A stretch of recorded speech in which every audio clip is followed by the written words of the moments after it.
una vez más nos sumergimos en lo oscuro de nuestra tierra.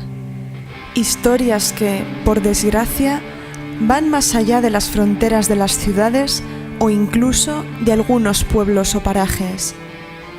Y por ese desconocimiento del folclore de nuestra tierra madre, muchos se han visto sorprendidos por lo inexplicable y han visto finalizado su paso por el mundo de los vivos.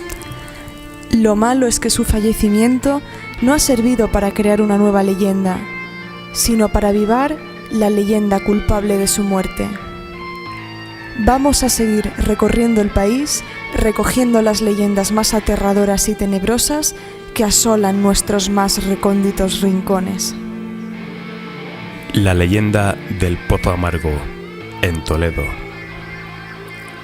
Esta leyenda transcurre en la ciudad de Toledo y narra la historia de un chico, Fernando, enamorado de una muchacha llamada Raquel, la cual también estaba prendada de este chico. Una noche, como todas las demás, cuando todos en la casa del chico dormían, Fernando emprendía sigilosamente su camino hasta la casa de la bella Raquel, pues nadie podía saber que su amor existía, pues era prohibido, ya que él era cristiano y ella judía.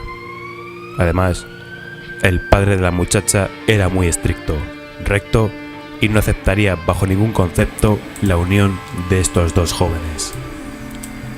Cuando todos sucumbían a la llamada de Morfeo en casa de Raquel, ella esperaba impaciente la señal que indicaba que su amado estaba esperándola. Raquel salía de su habitación y recorría los jardines que Fernando, más de una vez, había conquistado, y se declaraban nuevamente su amor. Hablarían del futuro y, emocionados, contemplarían su presente juntos. Tal vez dieran gracias cada uno a su Dios por ello. Y con esto eran felices, porque no les pesaban leyes ni personas que pudieran destruir aquellos momentos. Algo se oyó entre la maleza del jardín. Un crujir de hojas secas rompió el silencio. Fernando y Raquel se miraron sorprendidos. Los dos jóvenes permanecían mudos. Miraron a su alrededor, pero hallaron oscuridad tan solo y nada más. El silencio de la noche les reconfortó de nuevo. Pero no se atrevían aún a hablar. Se sonrieron y ella suspiró aliviada, cerrando los ojos de Fernando. Raquel se estremeció. Sintió cómo se escurrían de entre sus dedos las manos de su amado y vio caer lentamente su cuerpo. Uno de los vigilantes al servicio del padre de Raquel les había sorprendido embelesados y asestó una estocada mortal en la espalda del chico entre las sombras. El padre, consciente de su relación prohibida, gracias a indeseables rumores, había pedido a sus vigilantes que, si esto era cierto, pusiesen fin a la vida del chico. El honor de la familia había sido salvado, la ley intacta y los rumores acallados. La amargura se apoderó de Raquel y en su corazón se hizo la noche. Sentada junto al brocal del pozo de su jardín, Raquel pasaba largas jornadas en soledad. Lágrimas de hiel acariciaban su rostro. Brotaban incesables de su alma y se vertían en las aguas del pozo, amargándolas y convirtiéndolo en un pozo de almas desconsoladas. Raquel solo deseaba llorar eternamente. Una noche, con los ojos turbios, atisbó una luz en la profundidad del pozo. Era la luz de la luna reflejada. Cayó su llanto y se secó las lágrimas. Asomada al brocal, creyó ver la imagen de Fernando. Aclaró otra vez sus ojos y Fernando la sonreía, le extendía las manos pidiendo tener las suyas. Raquel no lo dudó. Se abalanzó a fundirse en un abrazo con su amado. Su llanto no sería eterno, pero sí su abrazo. La leyenda se extiende hasta nuestros días, pues hay testimonios de muchas personas que dicen que cuando cae la noche, La luna es muy brillante y su luz llega hasta los más escondidos lugares de Toledo y, por supuesto, es reflejada en el agua del pozo amargo. Se oye el llanto de Raquel, seguido por unos sollozos de fin de tristeza. Se oirá que el agua del pozo está siendo removida, como si algo cayese y estuviese perturbando la calma que allí abajo reina.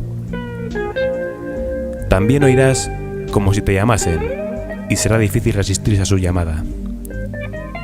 Pero por lo que más quieras, no te asomes al pozo, pues cuentan que sentirás deseos irrefrenables de unirte y hundirte en lo más profundo del pozo amargo. La leyenda de Garçot y Miquelot, en Navarra. Hacia el año 1100 de la era cristiana, había en el pueblo de Orreaga, en el reino de Navarra, un famoso coblari, es decir, un trovador, cuya voz e imaginación eran admiradas en varios valles, llamado Garçot.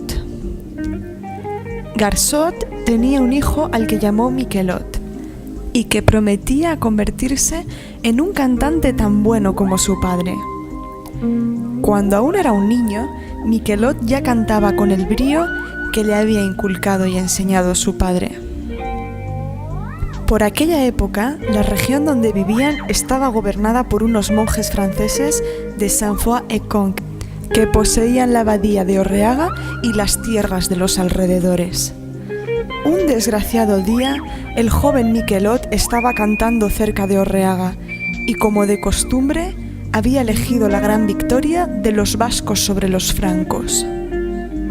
El abad francés que dirigía el monasterio se le acercó atraído por una voz tan pura, pero al escuchar el relato de cómo Carlomagno fue vencido por un pueblo de pastores, enfureció y atrapó brutalmente al chico.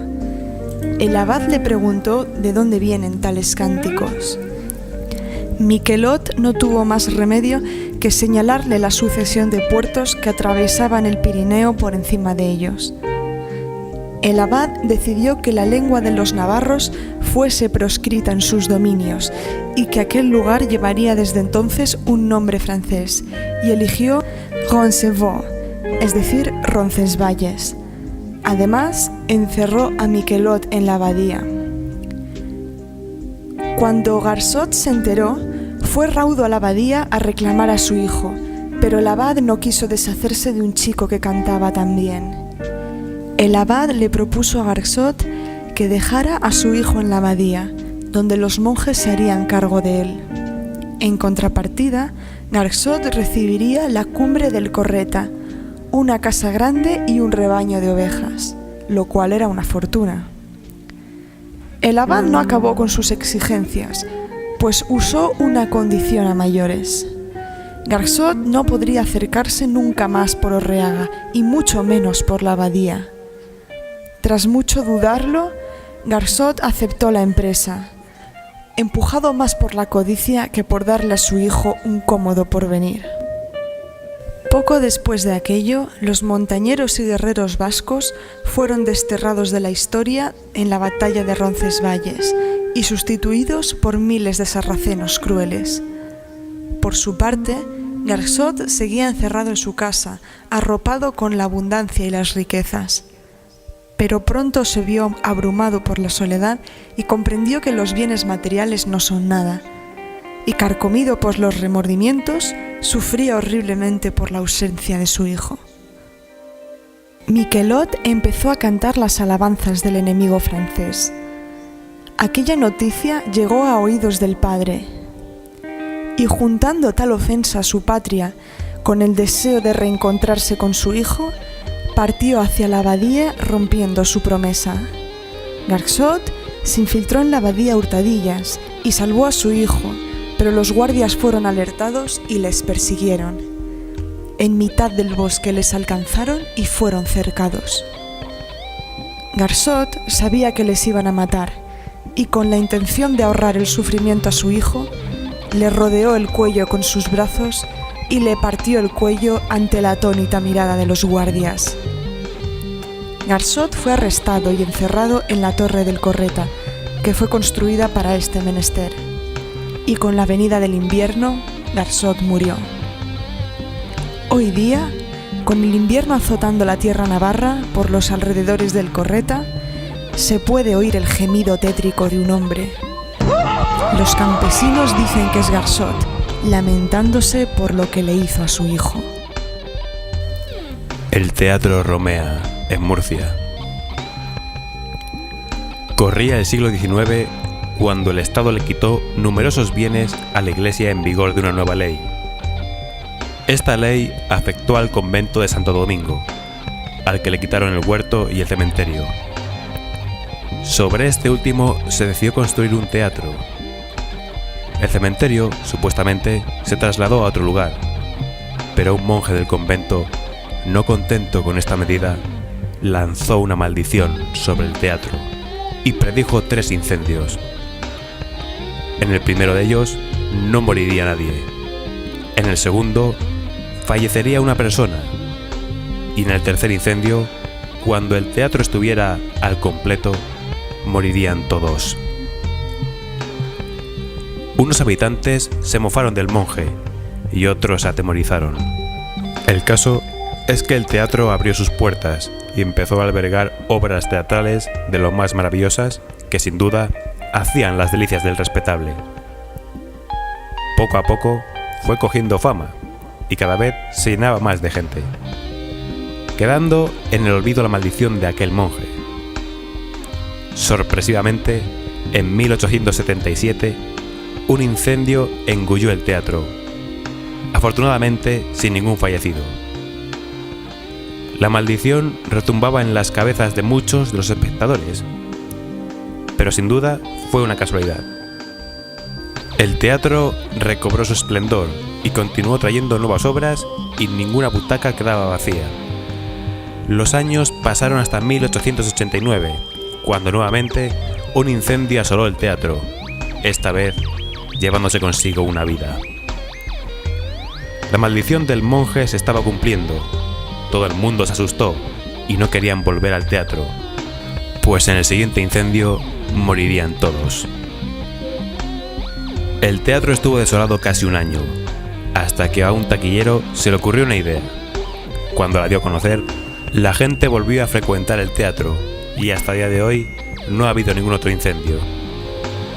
Desde aquel día en el que el teatro recuperó por tercera vez su esplendor, hasta el presente, y así será hasta el fin de los días, el taquillero se guarda una entrada para que el teatro nunca se llene y así nunca se cumpla la maldición. Es muy impactante y siniestro ver todo el teatro lleno salvo una butaca. Una solitaria butaca en un mar de gente, indeseada, mirada con miedo, pues el día en que alguien se siente en ella, todo el teatro estará condenado. Somos Phobos y Deimos, y esto es La Fragua de Vulcano. Si quieres descubrir más leyendas terroríficas, suscríbete a nuestro canal y síguenos en las redes sociales.